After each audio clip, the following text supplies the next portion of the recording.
Bonsoir à tous et encore merci de suivre le temps d'information sur RTI2, la chaîne la plus proche des populations. Au sommaire de cette édition, dans notre dossier du jour, nous verrons le processus de fabrication du savon artisanal, le kabakrou, vendu dans nos marchés locaux et utilisé dans plusieurs ménages. Et puis hors de chez nous au Niger, après la rencontre avec la délégation de la CEDEAO, les Nigériens sont sortis exprimer leur soutien à la junte au pouvoir. Encore merci à vous d'être fidèles au temps d'information sur RTI2. Nous passons tout de suite à notre rubrique du jour.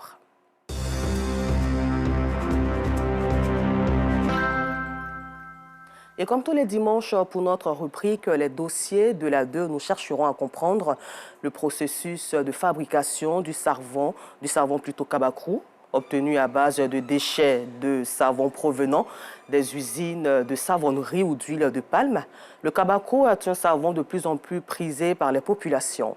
Ce savon artisanal suit un processus de fabrication dont seuls les fabricants détiennent le secret. Sidibé Daouda, propriétaire d'espace de fabrication de kabakrou dans la commune d'Abobo en compagnie de Justin Kwasi, Maïssa Kogey, Adama Kone et Roger Nguessan nous expliquent ici le processus de fabrication du savon kabakrou dont la commercialisation dans nos marchés locaux est un véritable business pour certaines personnes. Quartier Marley, commune d'Abobo. Comme à l'accoutumée, Samira Bamba s'apprête à faire la vaisselle. Cette tâche, elle l'accomplit avec du kabakrou, savon de fabrication artisanale qui signifie caillou en malinké, langue parlée en Côte d'Ivoire et en Afrique de l'Ouest. J'utilise le savon kabakrou pour faire la vaisselle parce que c'est très durable et en plus c'est moins cher. On peut acheter ça à 100 francs comme ça pour laver les assiettes avec. Ça dure. Ça peut faire une semaine, parfois 2 semaines, ça dépend de comment tu l'utilises, quoi. D'origine ghanéenne, le kabakrou, qui s'est très vite répandu dans le pays, est surtout prisé des familles à faible revenu. À Abobo derrière Rail, quartier Sagui Centre, nous rencontrons Daouda Sidibé, fabricant et propriétaire d'un espace dédié à la confection du kabakrou. Il nous explique le processus de fabrication de ce savon. Mais avant, il se protège les mains et les pieds pour éviter d'éventuels accidents. Dans la fabrication de tout savon, c'est très important de se protéger. Tout contraire, parce que le savon est un peu chimique. C'est pourquoi on porte les gants. On va dans la société, on récupère les déchets des savons, on vient, on recycle pour en faire d'autres savons. Nous voici à l'étape de la préparation de notre savon artisanal. Après avoir mis le feu et mettre l'eau dedans, on passe maintenant à la mesure. Là, dans un premier temps, on renverse dedans. On doit mettre la soude dans le savon qui est nécessaire pour toute fabrication de savon. On va ajouter ce mélange au savon. Le mélange de soude étant dans le savon, il faut bien le remuer pour lui laisser le temps de bien cuire pendant à peu près 1h30 pour que le savon soit enfin prêt. Une fois le savon liquide obtenu, nous passons à l'étape de la mise en forme, généralement confiée aux femmes. Un processus qui permet à Marietou, employée de Daouda, de gagner son pain quotidien. Je fais ce travail parce que j'aime et puis je gagne pour moi. Le jour où ça marche, je peux avoir 6 000, 5 000, ça dépend. Mais si ça ne marche pas trop, je peux avoir 3 000, 4 000, parce que ça nourrit son nom. Comme Marietou, Daouda emploie plusieurs autres personnes grâce à cette entreprise familiale qu'il dirige. Les personnes même qui travaillent ici, on va dans une dizaine de personnes. Hormis la famille, il y a d'autres femmes qui viennent aussi se débrouiller un peu pour pouvoir gagner leur pain. Ici, les clients ne désemplissent pas. Quand on vient à la suite, ça nous arrange un peu, parce que c'est un peu moins cher pour qu'on puisse avoir aussi dessus. Nous, on prend 3 à 500. On revend à 200, 250. Donc, on a un morceau sur les 500. Non loin de là, se trouve un autre lieu de fabrication du kabakrou. À la différence de l'espace appartenant à Daouda, où il est obtenu à partir de déchets de savon, le kabakrou ici est fait à base d'huile de palme. On s'en va payer huile rouge à Djamé, mais c'est déjà préparé. Quand lui vient là, c'est produit seulement on met dedans pour fabriquer le savon kabakrou. Sali Kone, la tenancière de ce lieu, confie la fabrication du savon kabakrou à des contractuels, une bonne affaire pour ces derniers. Moral, c'est de fabriquer pour donner à propriétaire pour vendre. Ici, comme ça, on produit une barre à 5 000. Depuis 1995, bon, ça va même. Ça va. Puisque c'est dans ça, je fais scolariser les enfants, donc je ne peux pas dire que ça ne va pas. L'industrie artisanale alimente plusieurs marchés locaux de la ville d'Abidjan en Kabakourou. Certaines personnes ont fait de la vente en détail de ce savon leur activité principale. C'est le cas de Mamba Karamoko. Kabakourou là, il y a 500, il y a 250, il y a 300, il y a tous les prix. Tout marche, 500 marches, 250 marches, 300 marches. Ça me permet d'économiser. Des vendeurs détaillants, mais aussi des grossistes. On les retrouve à la gare de Divo, un site important de commercialisation du Kabakourou. Ici, plusieurs commerçants venus de toutes les communes d'Abidjan et de l'intérieur du pays se bousculent pour s'arracher les centaines de sacs stockés dans ce magasin. Impossible de leur arracher quelques mots. Tous sont préoccupés par leurs marchandises.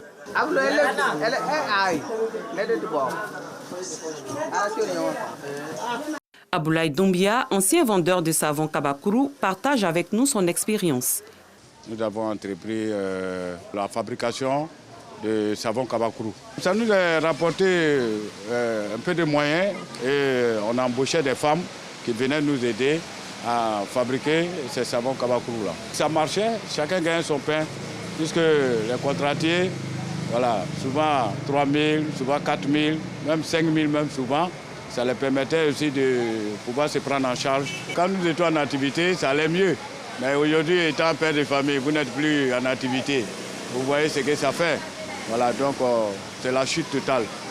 C'est clair, le Kabakourou, levier de stabilité économique et sociale de certains ménages, fait également sensation sur les marchés.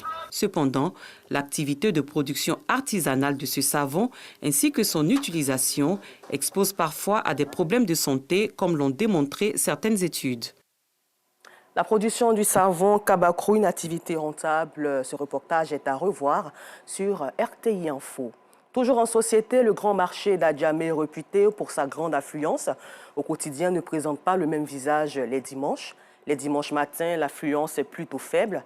Les commerçants peinent à trouver des clients qui se font rares. Et notre reporter Clarisse Kanyala a sillonné les marchés Forum et Gouro. Voici son reportage commenté par Maïssa Kogay.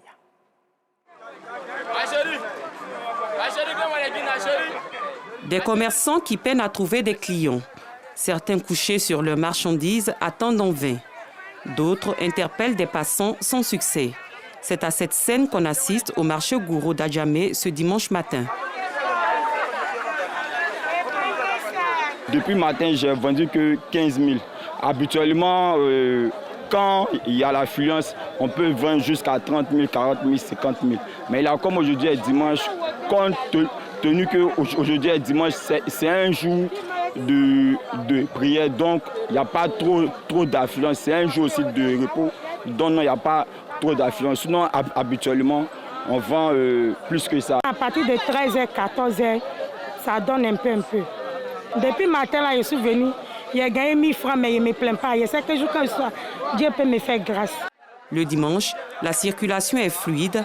Les rues sont moins denses dans la commune d'Adjamé.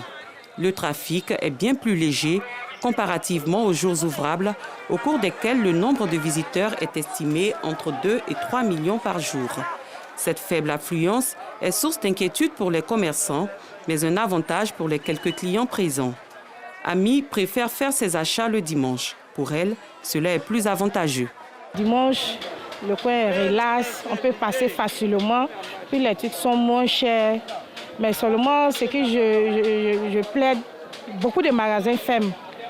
Avant, là, les autres ethnies là, ne fermaient pas, mais maintenant, ils se sont mis dans la danse. Sinon, avant, là, ça ne se fermait pas. Les trucs sont moins chers. À partir de dimanche, lundi, les trucs sont moins chers. À cause je viens les dimanches pour faire mon marché. Au forum d'Adjamé, l'ambiance est la même. Des magasins sont fermés, aucun client n'est visible à l'horizon. Certains commerçants s'ennuient, d'autres espèrent avoir la recette du jour. Un véritable défi pour eux ce dimanche matin. D'habitude, ce n'est pas comme ça. Regarde, le dimanche, il n'y a rien dans le marché, il n'y a même pas de clients. On vient s'asseoir, on ouvre le magasin, il n'y a rien. Comment je vais faire pour avoir le transport, pour manger? C'est ça, je pense entièrement. Pendant les jours ouvrables, Le marché d'Adjamé connaît une grande affluence. Les dimanches, il enregistre moins de visiteurs, chose qui rend sa fréquentation plus aisée. Une occasion pour des travailleurs de faire leurs emplettes en toute quiétude. Un peu plus loin du district autonome d'Abidjan, 10 000 femmes des départements de Guiglo, Taï-Tout-le-Pleu et Bloquin ont été comblées par la présidente du conseil régional du Cavali et la ministre de la Solidarité et de la lutte contre la pauvreté, Miss Belmonde Dogo. Elles ont reçu du matériel agricole, des engins motorisés, des broyeuses. Il faut souligner que cette action vise à aider les femmes du Cavali dans leur autonomisation. Jean-Yves Zadi et Kader Sogodogo. Le compendium des compétences féminines de Côte d'Ivoire se veut une plateforme de formation et d'apprentissage des femmes au leadership et à l'entrepreneuriat.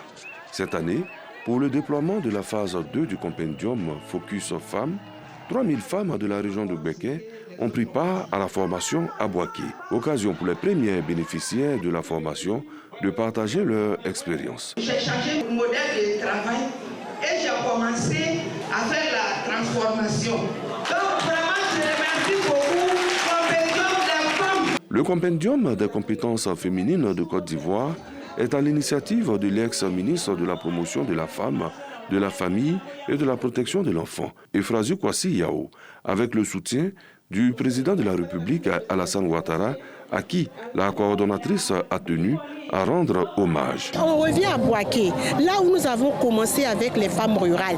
On a identifié 502 femmes de tous les campements et elles ont évolué parce que le président de la République a demandé. Des propos encouragés et soutenus par le directeur général du Trésor et de la comptabilité publique, Jacques Assaouré Kona, parrain de la cérémonie.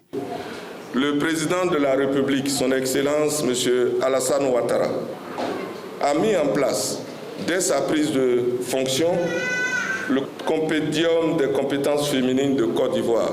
Ce mécanisme vise à promouvoir la participation des femmes aux fonctions administratives et électives pour rendre effective l'égalité des chances entre les femmes et les hommes dans tous les domaines d'activité.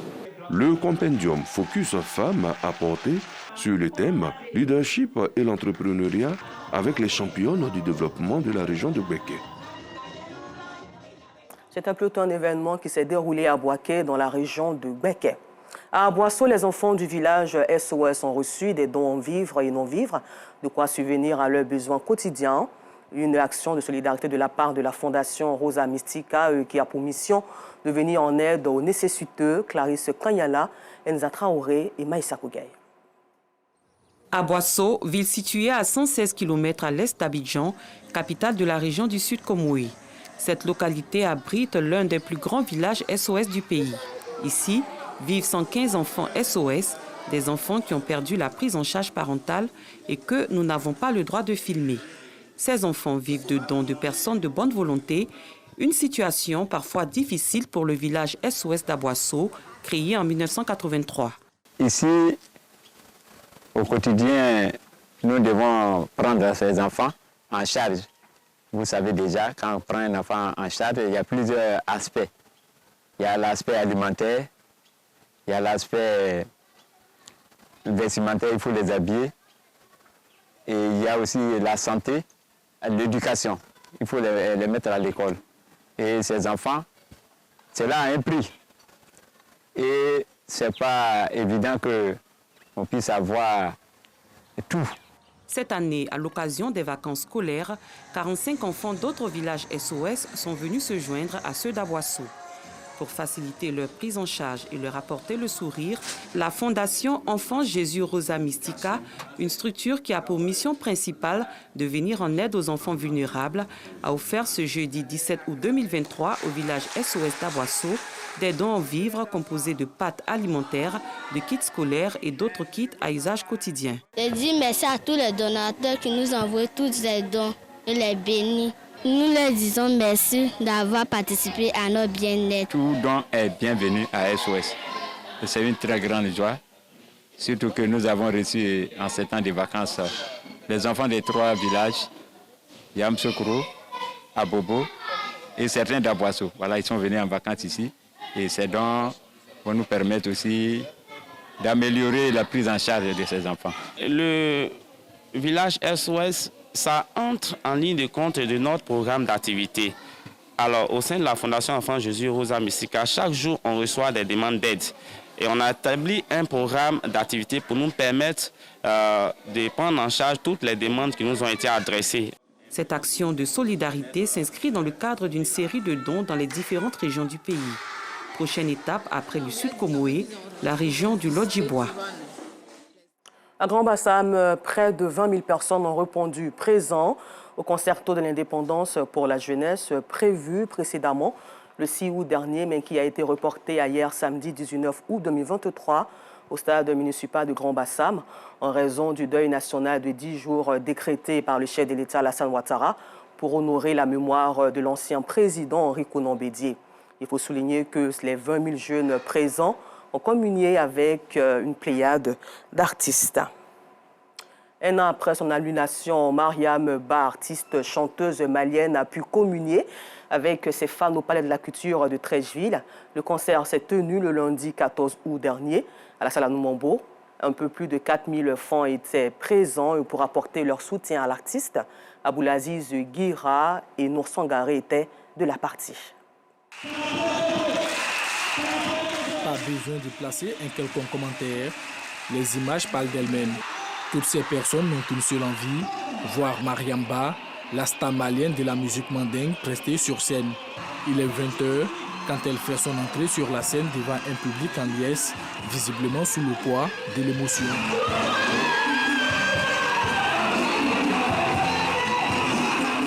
Je suis là aussi pour mon artiste qui est Mariam Ba, qui est une griotte qui chante très bien, qui est talentueuse, qui a vraiment su conquérir nos cœurs avec son talent. C'est notre soeur qui est venue du Mali. On est venu pour la soutenir dans son événement. On est venu, on est content d'être là, on est fiers. On est venu pour soutenir notre soeur Mariam Ba. En tout cas, on lui dit bienvenue. Je suis venu dans le concert de mon artiste Mariam Ba. Ce concert devait initialement se tenir en août 2022, mais a été annulé après un quiproquo entre la Côte d'Ivoire et le Mali. Les choses sont rentrées dans l'ordre depuis, et la tenue de ce concert apparaît comme un symbole de la fraternité ivoiro-malienne. Aujourd'hui, on a fait le concert et tout se passe bien. C'est la Côte d'Ivoire et le Mali qui gagnent, on est unis et à jamais. Ce sont plus d'une dizaine de titres qui sont repris par Mariam Ba devant une salle à Anoumambo, bondée.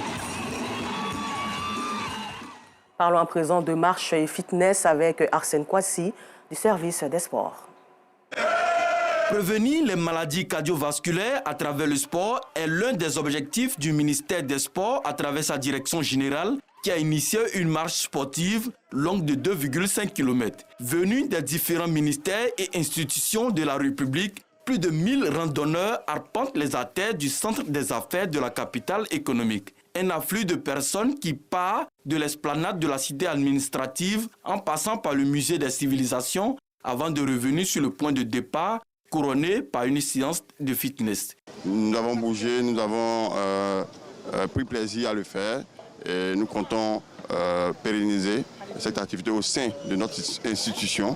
Nous souhaitons effectivement que ce programme se développe sur toute l'année afin que tout le personnel et tous les élèves puissent bénéficier au même titre. Au regard de l'engouement suscité, le directeur des sports pour tous se dit satisfait de cette activité sportive. Cette activité va s'inscrire désormais dans les habitudes des travailleurs de Côte d'Ivoire. Nous allons vers tous les ministères, à leur appel, nous sommes à leur disposition pour développer ces programmes, pour organiser des séances d'activité physique de façon régulière et tout le temps. Autre fait majeur de cette cérémonie, c'est l'investiture des présidents des cellules de sport de chaque ministère. Pari gagné par la Direction générale des sports qui souhaite perpétuer cette expérience avec la même ambition d'inciter l'ensemble des fonctionnaires et agents de l'État, des ministères et institutions de la République à la pratique régulière du sport. Et toujours en sport, football, cette fois-ci, hors de chez nous, l'Espagne a conquis ce dimanche le premier titre mondial de son histoire en football féminin en faisant déjouer tous les pronostics. Et puis nous terminons au Niger où des centaines de manifestants soutenant le coup d'État militaire du 26 juillet sont sortis nombreux ce jour pour exprimer leur admiration à la junte au pouvoir à Niamey après le passage de la délégation de la CEDEAO. Encore merci à vous et bonne suite au programme sur RTI2, la chaîne la plus proche de vous.